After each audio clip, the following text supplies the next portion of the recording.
be difficult to find another school that has as much to offer as the ASU School of Music. You know, you're just constantly motivated to do new things and to push yourself harder because you see all of these people just testing themselves and recognizing that you don't have any limitations except the ones you put on yourself. You know, you have theory and history and jazz and opera and vocal music.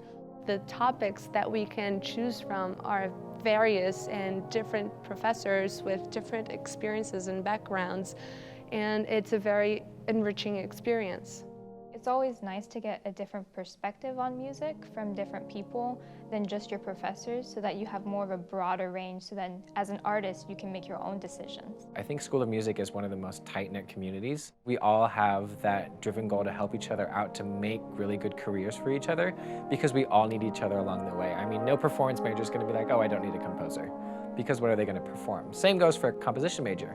We need performers. We need to know our faculty, know who we're writing for, what we can write for. The School of Music has a very big population, which means that it's very diverse. As far as musical tastes are concerned, you can go to a jazz concert, you can perform in the lyric opera theater pit if you're a string musician.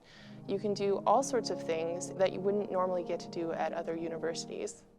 It's focused on the practical level of everything. Being able to play in as many ensembles as possible and the versatility of the different areas, like you have orchestra, jazz, wind symphony, chamber music. You really get to learn how to blend with saxophones, trumpets, tubas.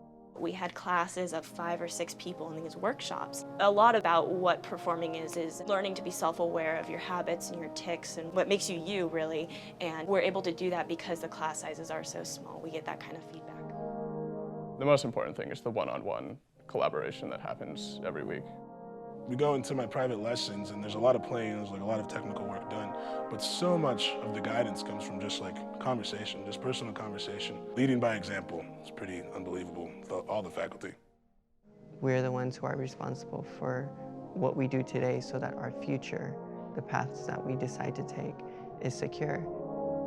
Being with a professor, having him talk to me when I need him to talk, play for me when I need him to play, encourage me, give me the ability to move beyond what the score just has to say.